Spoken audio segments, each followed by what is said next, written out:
नमस्कार, आप देख रहे हैं हकीकत क्या है। मैं हूं आपके साथ प्रिया सिंह सोमवंशी। राहुल गांधी को करारा जवाब मिलेगा, पूरा हिसाब होगा, 24 घंटे में ही मिलने वाला है। आज मोदी विरोधी की फर्स्ट इनिंग खत्म हुई, जिसकी कप्तानी खुद राहुल गांधी कर रहे थे। राहुल ने धुआंधार वॉर किया, 102 मिनट तक बोले और उनका माइक भी बंद नहीं हुआ। उन्होंने बाउंसर फेंकी, यॉर्कर मारी, एक नो बॉल भी फेंकी। वो नो बॉल थी हिंदू हिंसक होते हैं। ये कहने के बाद राहुल गांधी ने सुधारने की बहुत कोशिश की, लेकिन तब तक देर हो गई। राहुल की ये बात बीजेपी अगले 300 दिन बार बार याद दिलाएगी। इसकी शुरुआत अभी से हो गई है। दूसरे इनिंग में कप्तानी नरेंद्र मोदी की होगी। राहुल गांधी को पॉइंट टू पॉइंट जवाब दिया जाएगा। 2024 की सबसे जबरदस्त टक्कर frame by frame, reel by reel, minute दर मिनट आपको विस्तार से समझाते हैं। 100 बार शिवजी का नाम, हिंदू से बात शुरू, सबसे ज्यादा हिंदू की बात, एक बार मुसलमान का जिक्र, अग्निवीर, किसान, मणिपुर, महिला, ईडी, सीबीआई, नीट से लेकर महिलाओं तक का मुद्दा। राहुल गांधी ने बहुत सोच समझकर लिस्ट बनाई। यहाँ पे दूसरी चीजों के चित्र दिखाए जा सकते हैं। डायलॉग भी तैयार किए, डिलीवरी भी सटीक थी, टाइमिंग भी मैच की। नाम बोलने की कोई जरूरत नहीं, मैं भाषण दे रहा हूं, आप नहीं दे रहे हो। मुझे बोलना है जो बोलना है, मुझे नाम लेने की कोई जरूरत नहीं। मुझे जो बोलना है मैं बोलूंगा। मैं दिखाना चाहता हूं कि अयोध्या में क्या हुआ, अयोध्या की सच्चाई क्या थी। प्रेसिडेंट्स डिबेट में उन्होंने बात उठाई थी, मैंने बात बंद की। रोजगार तो आपने। राहुल गांधी का बतौर नेता प्रतिपक्ष यह पहला भाषण था। राहुल पहली बार इतना लंबा बोले। राहुल को पहले भाषण से हीरो बनाने वाला नैरेटिव अभी शुरू हो चुका है। Rahul on fire, Rahul's best speech, धनाधन जैसे स्क्रिप्ट टाइमलाइन में भरने शुरू हो गए हैं। अब इस स्पीच के 2-2 मिनट के वीडियो खूब वायरल होंगे। जैसा इरादा था वैसा एक्शन हो गया। राहुल गांधी जबरदस्त होमवर्क करके आए थे। 2 बार प्रधानमंत्री खड़े हुए, 4 बार गृह मंत्री, 2 बार रक्षा मंत्री, कृषि मंत्री, संसदीय कार्य मंत्री, जलवायु मंत्री, सब खड़े हुए। सब ने राहुल गांधी का विरोध किया। संसद में जबरदस्त घमासान हुआ। 10 साल में पहली बार ऐसा हुआ है जब प्रधानमंत्री नरेंद्र मोदी ने राहुल गांधी को बीच में टोका हो। पहली बार संसद में मोदी और राहुल में 1 to 1 हुआ। राहुल गांधी बहुत सोच समझकर आए थे। उनके टारगेट पर नरेंद्र मोदी थे। नरेंद्र मोदी, राहुल गांधी ठीक आमने सामने बैठे थे। राहुल गांधी को बोलने का पूरा टाइम मिला। प्रधानमंत्री मोदी ने राहुल का पूरा भाषण, एक-एक लाइन गौर से सुनी। ये इसलिए चिल्ला रहे हैं क्योंकि तीर जाके दिल में लगा है, दिल में जाके तीर लगा है, इसलिए ये चिल्ला रहे हैं। देखो चुप हो गए,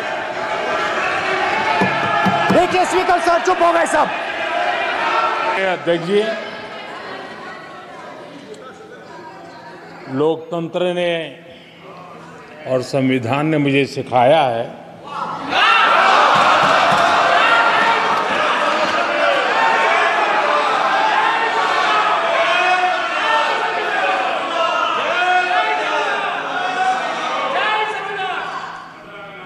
कि मुझे विपक्ष के नेता को गंभीरता से लेना चाहिए।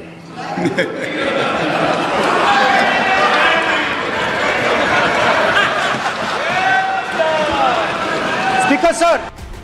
राहुल गांधी ने अपने भाषण में हिंदू पहली हेडलाइन रखी, हाथों में शिवजी की तस्वीर और सनातन का संदेश।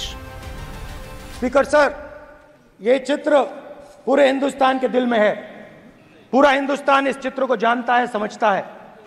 Everybody knows this image. Speaker sir, why I got this image is because there are certain ideas in this image that we defend. We defend is the idea of confronting our fear, of never being scared. That idea is represented in this image which you are not allowing me to show. So when Shivji places the snake near his neck, what he is saying is, I will accept the truth and I will not back down from the truth, and that is what we've said. After that, a new idea emerges. And of course, I cannot show Shivji's picture, but all of you know it. Behind the left shoulder of Shivji is the Trishul. Now, I would like you to understand that there is a reason that the Trishul, a weapon, has been placed behind the left shoulder. The Trishul is not a symbol of violence. It is a symbol of non-violence, and that is why it is placed in a place where Shiva cannot reach it with his right hand. If it was a symbol of violence, it would have been held in his right hand like this. It is a symbol of non-violence. That is why it is placed behind his left shoulder, which, as you can see, is also in this image. And Jai Mahadev. Rahul Gandhi अब Hindu vote की तरफ बढ़ रहे हैं। 2024 के चुनाव में मुसलमानों ने इंडी गठबंधन का साथ दिया। हिंदू वोट प्रतिशत का आंकड़ा कम रहा। प्रधानमंत्री के लिए 24 में राहुल लीडर ऑफ अपोजिशन बन गए। शैडो पीएम वाला टाइटल मिल गया, लेकिन पीएम बनने के लिए हिंदू वोट चाहिए होंगे। राहुल को अब हिंदू वोट चाहिए, हिंदुओं का समर्थन चाहिए। इसलिए अभय मुद्रा वाला ज्ञान भी कंठस्थ करके आए थे। यहाँ पे दूसरी चीजों के चित्र दिखाए जा सकते हैं, लेकिन राहुल गांधी जोश में हिंदुओं को हिंसा से जोड़ बैठे। by showing an image of our refuge. Okay? Sir Shivji की फोटो नहीं दिखा सकते सर? एक मिनट माननीय सदस्य। सर शिवजी की फोटो मना है सर? एक मिनट सर मना है तो रख देता हूं सर। नो एक मिनट प्लीज। शिवजी कहते हैं डरो मत, डराओ मत, अभय मुद्रा दिखाते हैं, अहिंसा की बात करते हैं, त्रिशूल को जमीन में गाड़ देते हैं, और जो लोग अपने आप को हिंदू कहते हैं वो 24 घंटा हिंसा हिंसा हिंसा, नफरत नफरत नफरत, असत्य सत्य असत्य।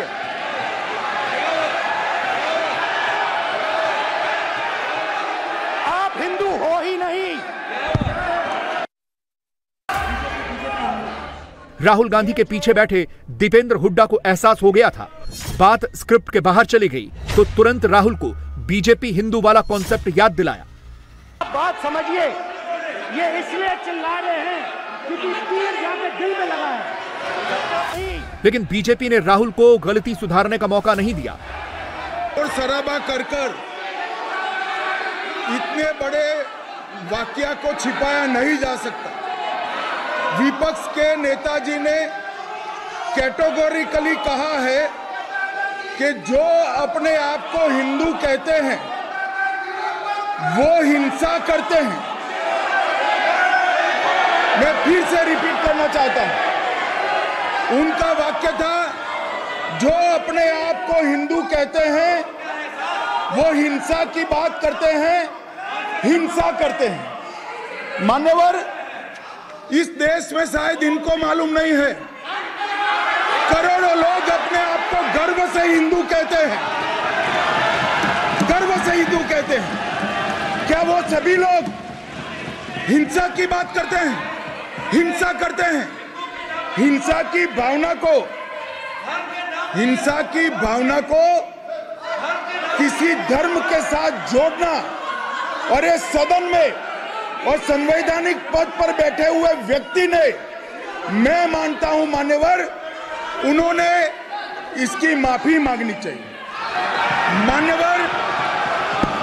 मान्यवर, मैं उनको एक गुजारिश भी करना चाहता हूं कि इस्लाम में अभय मुद्रा, इस पर इस्लाम के विद्वानों का मत एक बार वो ले ले। डैमेज कंट्रोल करने की कोशिश संसद में भी हुई। नहीं, नरेंद्र मोदी जी पूरा हिंदू समाज नहीं है, बीजेपी पूरा हिंदू समाज नहीं है, आरएसएस पूरा हिंदू समाज नहीं है।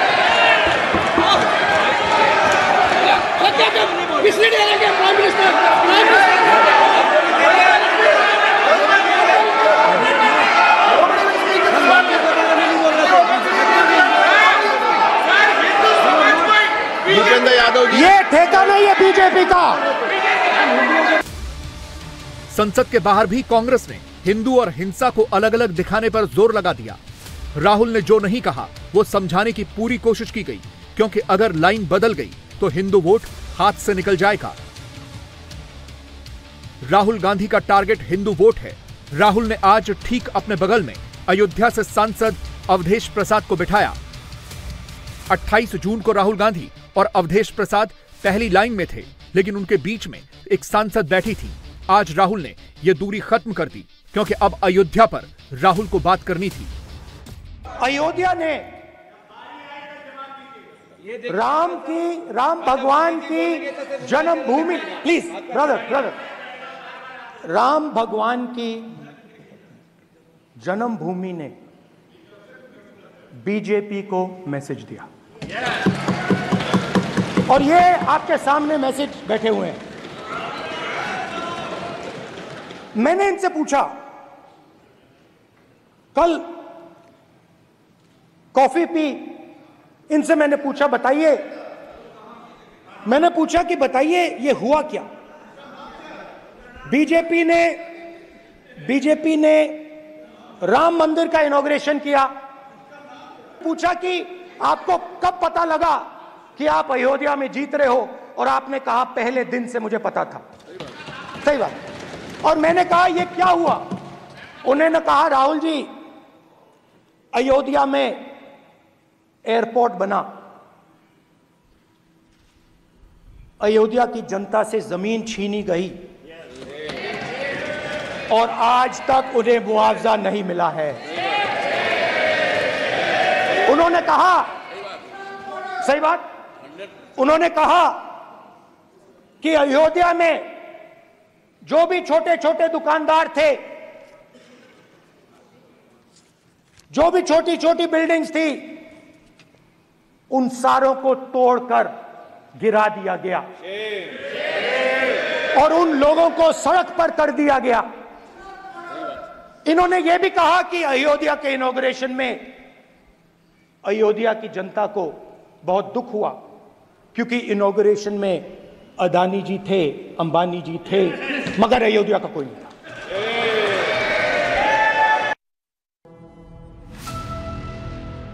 राहुल गांधी ने जैसे पॉइंटर बनाए थे, जैसे स्क्रीन प्ले तय हुआ था, वैसा ही एक्ट भी किया।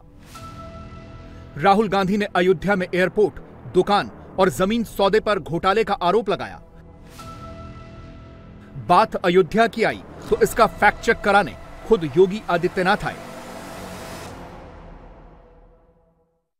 अपने वैभव की पुनर्स्थापना के लिए फिर से पूरी दुनिया को अपनी ओर आकर्षित कर रही है, तो कांग्रेस कैसे इसको अच्छा मान सकती है।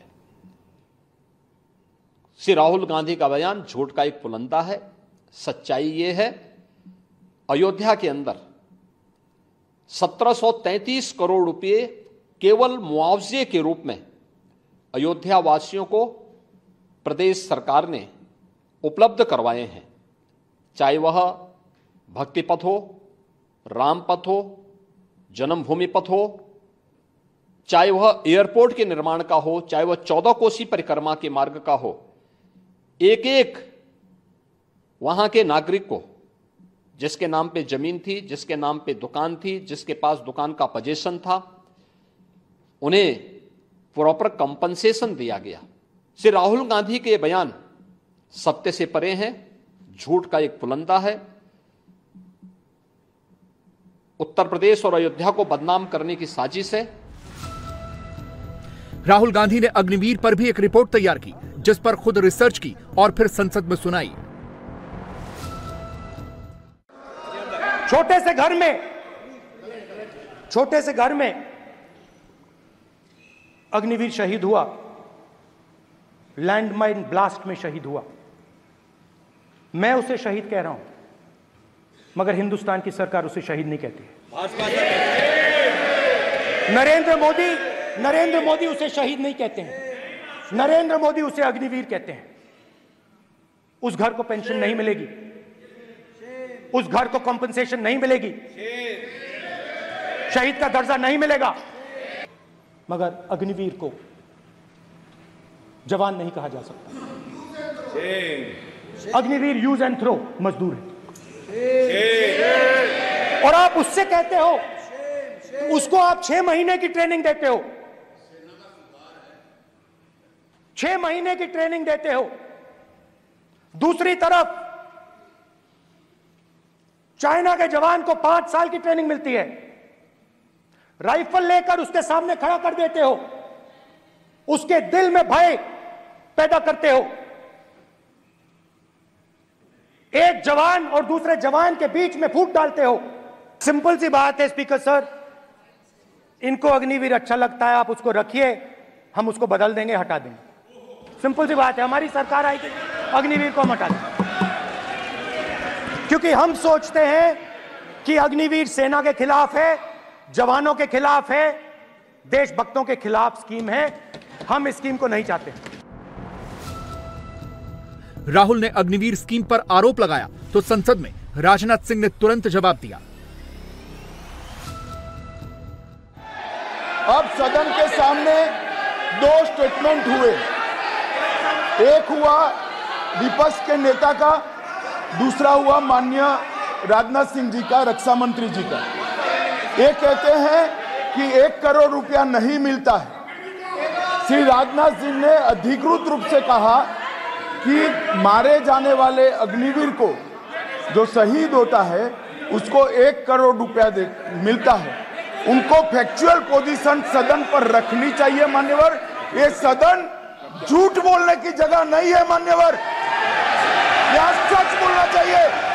और अगर ये नहीं रखते हैं तो उनको ये सत्यापन नहीं करते अपने स्टेटमेंट का, तो उनको सदन और देश से और अग्निवीरों से माफी मांगनी चाहिए माननीय। लोकसभा में टिट फॉर टैट चल रहा था। राहुल गांधी आरोप लगाते, तुरंत जवाब मिल जाता। राहुल गांधी की बात पर ताली बजती, उससे पहले ऑन स्पॉट फैक्ट चेक हो जाता। राहुल गांधी जितना याद करके आए थे, जितना लिख कर लाए थे, उन्होंने सब कुछ बोला, लेकिन माइक की रेड लाइट बंद नहीं हुई।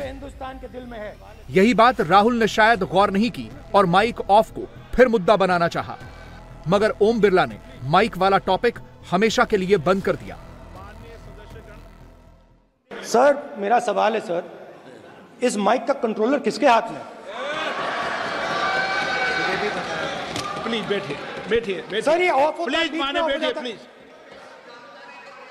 मेरे भाषण के बीच में सच्चाई है कि माइक ऑफ हो जाता है। मैं क्या करूं, हो जाता है वो।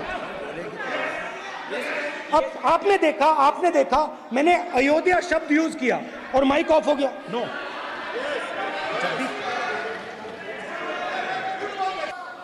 कई बार विषय उठ गई और बहुत गंभीर, और माननीय सदस्य आप प्रतिपक्ष के नेता हैं, आप सदन के बाहर भी ये बात कहते हैं कि माइक बंद कर देते हैं।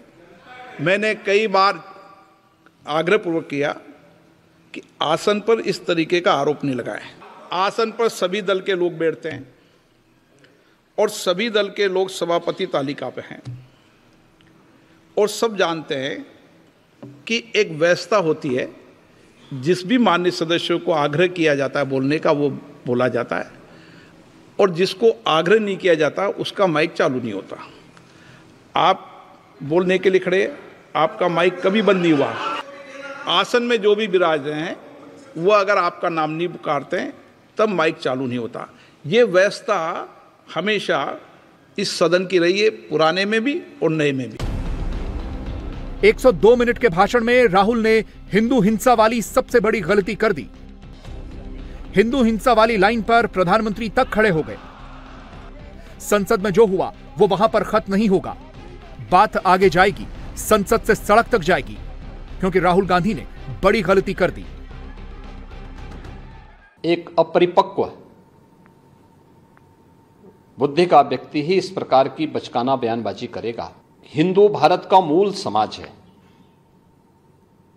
भारत की आत्मा है। स्वामी विवेकानंद जी ने कहा था कि गर्व से कहो हम हिंदू हैं। हिंदू कोई जाति सूचक शब्द नहीं है, कोई संप्रदाय सूचक शब्द नहीं है। मत और पंथ से अलग भारत की मूल आत्मा है। श्री राहुल गांधी के इस बयान ने, जिसमें हिंदुओं को बारे में जो टिप्पणियां की हैं, यह सत्य से परे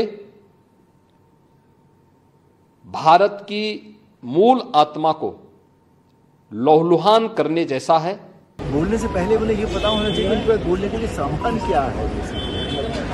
मतलब बहुत तकलीफ हुई देखकर कि प्रतिपक्ष का नेता ऐसा होना चाहिए।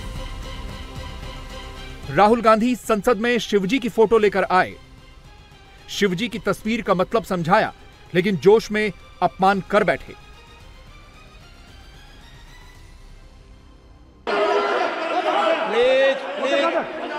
प्लीज माननीय सदस्य, प्लीज गुरु नानक जी के चित्र में भी हम इनको इस तरीके से पूछते हैं, आप इस तरीके से टेबल पे मत रखो। सर कहाँ रखूं सर? तरीका ठीक सर कहाँ रखूं? यहाँ रख दूं सर? आप यहाँ मत यहाँ रख देता हूँ सर।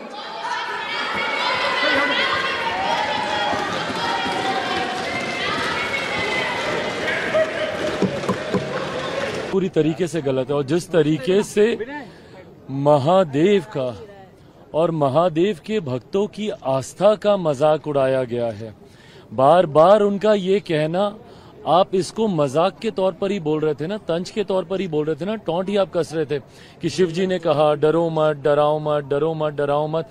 बार बार ये कहना कि शिवजी ने कहा, शिवजी ने कहा, बार बार उस तस्वीर को, भाई ये कोई पॉलिटिकल मंच नहीं है। राहुल जिस तरह से संसद से बाहर निकले, जिस तरह से कार में बैठे, उससे साफ है राहुल को हिंदू हिंसा वाले बयान से फर्क नहीं पड़ता। उनका जो मैसेज था, जिस वोट बैंक के लिए मैसेज था, वो पहुंच गया। कांग्रेस ने राहुल गांधी के भाषण को 100 में से 100 नंबर दे दिए हैं। ऐसा लग रहा था कि उनके हर स्टेटमेंट पे ये लोग तिलमिलाए हुए हैं, हड़बड़ाए हुए हैं, घबराए हुए हैं और बार बार उछल उछल कर जवाब देने की कोशिश कर रहे थे, इंटरप्ट करने की कोशिश कर रहे थे। हमने वो समय भी देखा है जब सदन में रहकर जो सत्ता पक्ष था इस तरीके से विपक्ष को डोमिनेट करता था। आज जो मैंने माहौल देखा, ऐसा लग रहा था कि जो सरकार है उसने अपनी विपक्ष की भूमिका निभा ली है। वो अपने आप को ऑलरेडी फेलियर समझ रहे हैं साइकोलॉजिकली। लेकिन कंगना को राहुल तेज तर्रार की जगह कॉमेडियन लगे। राहुल जी को जैसे मैंने कहा है, वो एक अच्छा एक स्टैंड अप कॉमेडियन एक्ट था, क्योंकि उन्होंने जितने हमारे देवी देवता हैं, जितने भी हमारे भगवान हैं, सबको जो है कांग्रेस का ब्रांड एम्बेसडर बना दिया। उन्होंने कहा जो उन्होंने आशीर्वाद में हाथ उठाया है, वो एक्चुअली में जो शिवजी जी ने हाथ उठाया है वो कांग्रेस वाला हाथ है। ये उनके बयान है, ये उनका भाषण था। तो खैर हम तो लोग हंस ही रहे थे। उन्होंने ये भी कहा कि जो अल्लाह की दुआ में हाथ उठाते हैं वो भी कांग्रेस का हाथ है। तो आज जो भी हाथ उठाते हैं भगवान, उन्होंने सबको जो है कांग्रेस का प्रचारक बना दिया और उन्होंने कई आपत्तियां जताई। सबसे बड़ा उनका जो गिला शिकवा था प्रधानमंत्री जी से कि जब वो आते हैं, जब राजा साहब आते हैं, राजा बेटा जैसे मैं उनको बुलाती हूँ, तो वो प्रधानमंत्री जी जो है वो खड़े होकर उनको नमस्ते नहीं करते। तो ये उनका गिला शिकवा था। तो आप समझ सकते हैं किस तरह का वो स्टैंड अप कॉमेडी एक्ट था। कंगना रनौत ने जो राहुल के लिए कहा, वही बात कांग्रेस के नेता राहुल के समर्थकों की टाइमलाइन पर है। लोकसभा स्पीकर ओम बिरला जिस तरह से राहुल गांधी से मिलते हैं, जिस तरह से प्रधानमंत्री मोदी से मिलते हैं, दोनों में फर्क राहुल को अच्छा नहीं लगता है। I walked there to help you, to walk with you to the chair. And I shook hands with the Prime Minister and I shook hands with you. And then I walked to your chair. When I shook your hand, you stood straight like this and shook my hand. And when Modi ji shook your hand, you bowed down and shook his hand.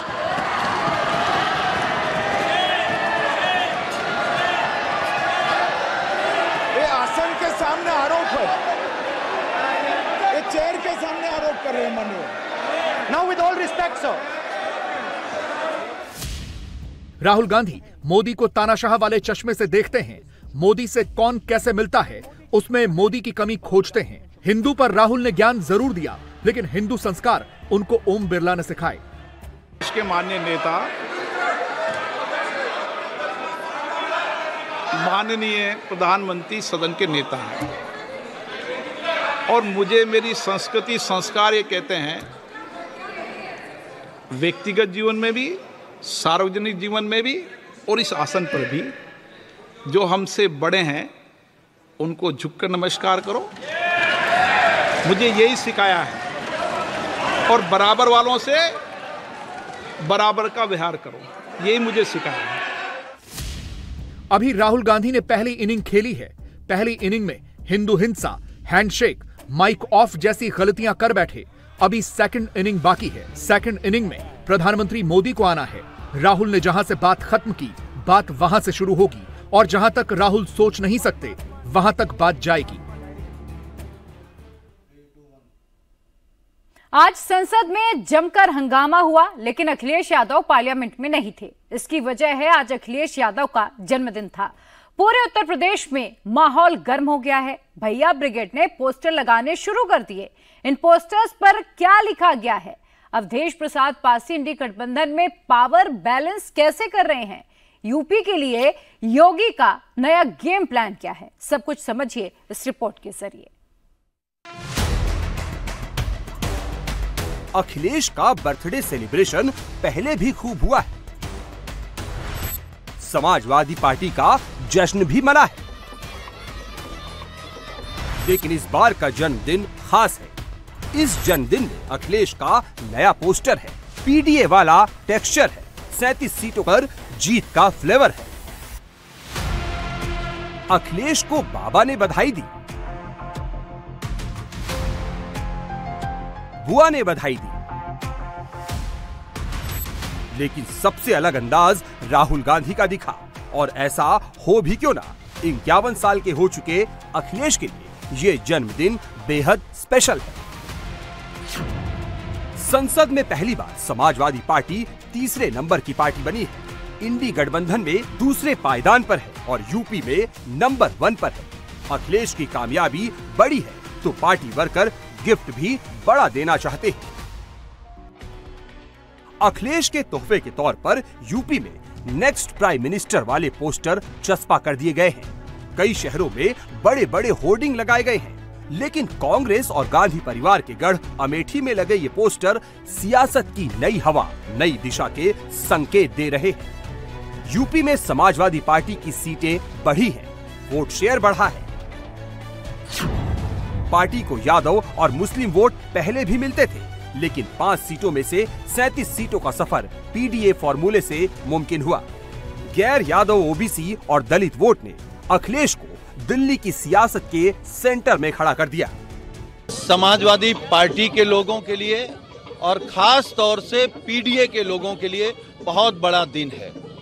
आज PDA के जननायक, Samajwadi party के राष्ट्रीय अध्यक्ष माननीय अखिलेश यादव जी का जन्मदिन है। समाजवादी आंदोलन को और पीडीए के नारे को कैसे जमीन पर गरीबों के बीच, किसानों के बीच, बेरोजगार नौजवानों के बीच और खास तौर से पीडीए के लोगों के बीच हम लोग कैसे अपनी जड़ें मजबूत करें और पीडीए के नारे को, समाजवादी विचारधारा को और कैसे आगे ले जाएं, यही आज अपने नेता के जन्मदिन पर हम लोग संकल्प ले रहे हैं।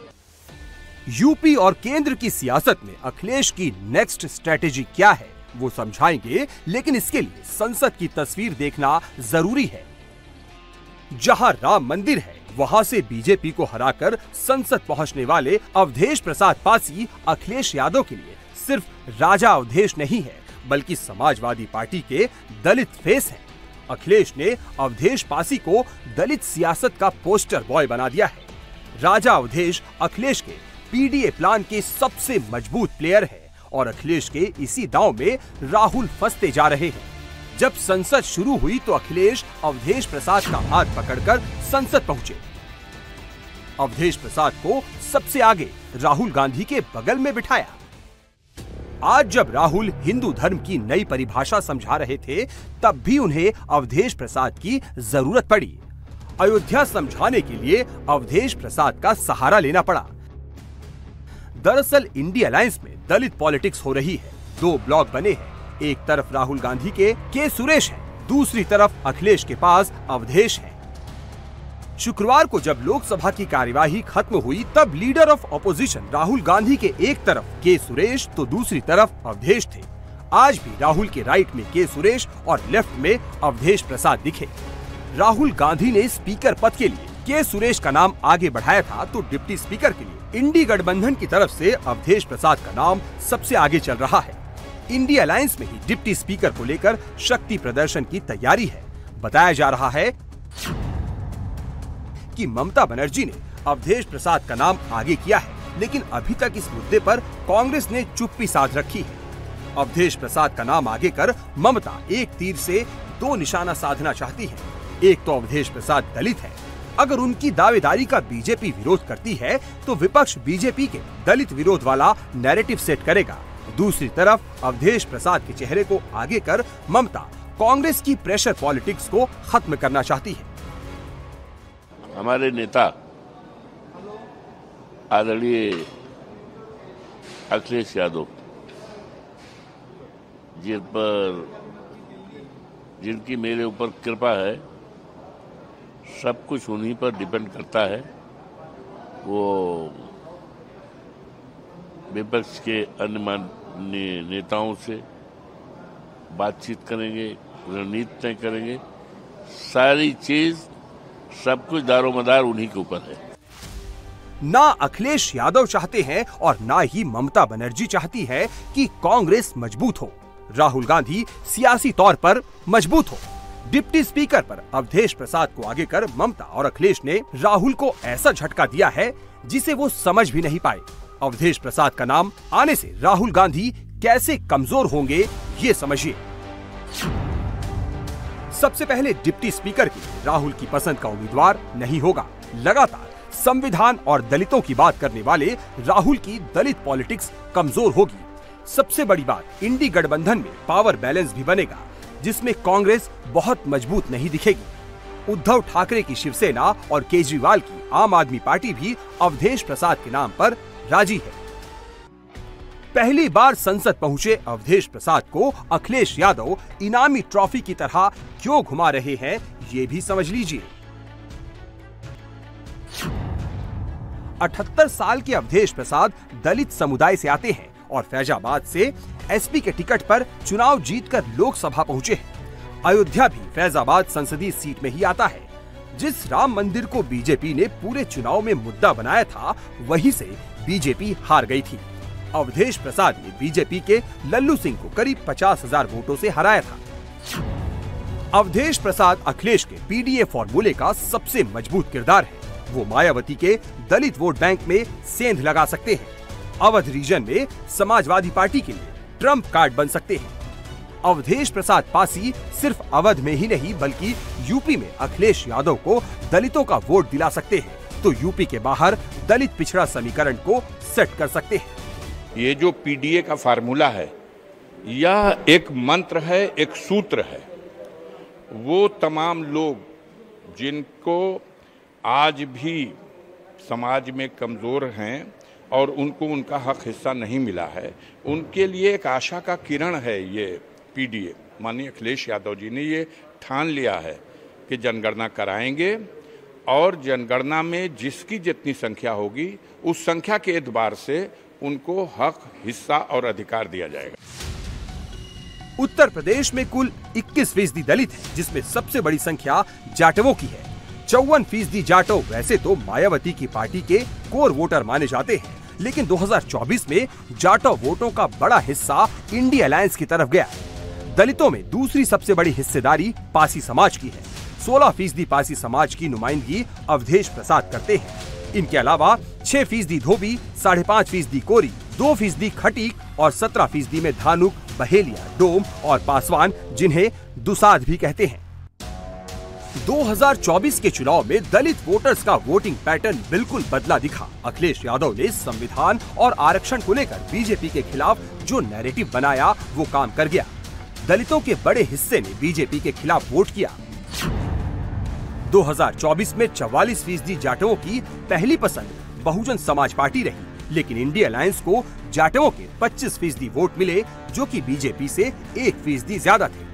जबकि 2022 के विधानसभा चुनाव में कांग्रेस को 1 और समाजवादी पार्टी को सिर्फ 7% जाटवों ने वोट किया था। वहीं बीजेपी को 21 और बहुजन समाज पार्टी को 65% जाटव वोट मिले थे। ऐसे ही गैर जाटव वोट की बात करें तो 2024 में 56% गैर जाटवों ने समाजवादी पार्टी और कांग्रेस गठबंधन को सपोर्ट किया। बीजेपी को 29 और बीएसपी को 15% वोट हासिल हुए। वहीं 2022 के विधानसभा चुनाव में कांग्रेस को 4% और समाजवादी पार्टी को 23% गैर जाटवों के वोट मिले थे, जबकि बीजेपी को 41 और बीएसपी को 27% गैर जाटवों ने वोट किया।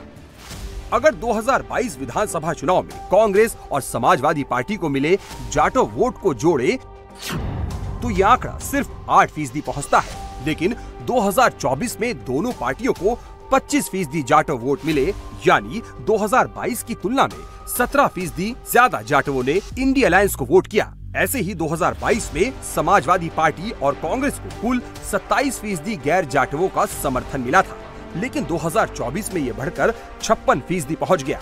यहाँ भी इंडी गठबंधन को 29% एक्स्ट्रा वोट मिले।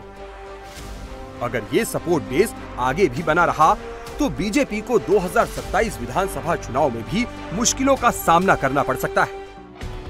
यूपी में 17 जिले ऐसे हैं जहां दलित आबादी 25% से लेकर 41% है। महोबा, आजमगढ़, कानपुर देहात, खीरी, मिर्जापुर, बाराबंकी, चित्रकूट, जालौन, झांसी, औरैया, रायबरेली, उन्नाव, हरदोई, सीतापुर, कौशाम्बी, सोनभद्र और फतेहपुर की 91 सीटों पर दलित वोटर ही हार जीत तय करते हैं।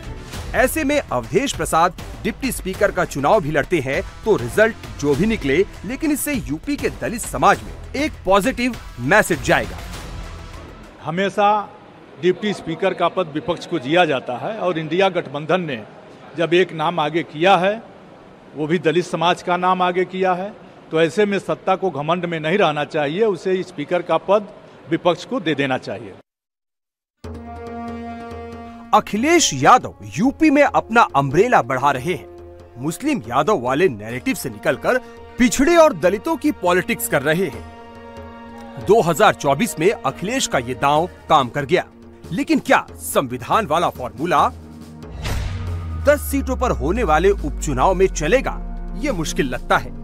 लोकसभा चुनाव में तो अखिलेश का कास्ट फैक्टर चल गया, लेकिन 2027 के विधानसभा चुनाव में कैसे चलेगा जब डायरेक्ट फाइट में योगी होंगे, जिनकी सियासत का आधार ही हिंदुत्व है?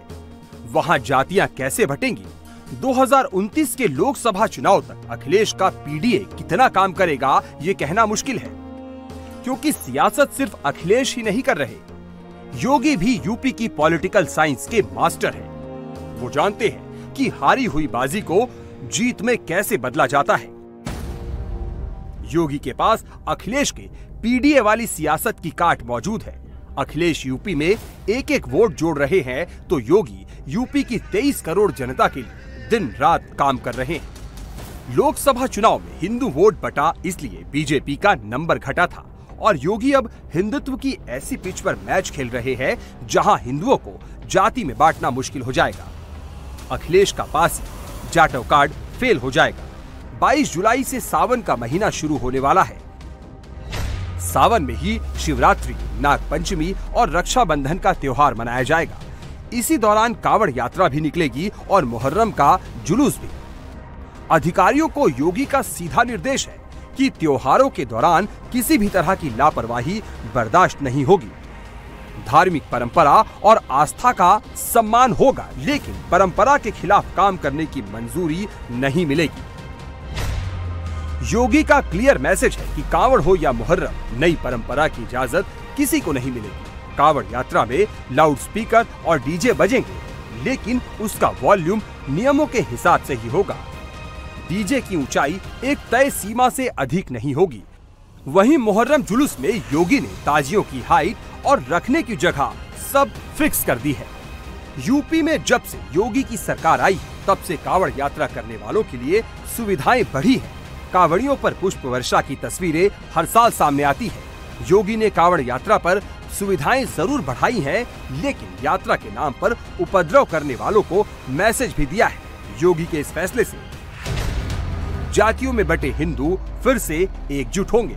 हार्डकोर हिंदुत्व की वजह से दूरी बनाने वाले हिंदू भी साथ आएंगे। योगी ने विरोधियों को भी जवाब दिया है, जिसमें विपक्षी मुस्लिमों की अनदेखी का आरोप लगाते हैं।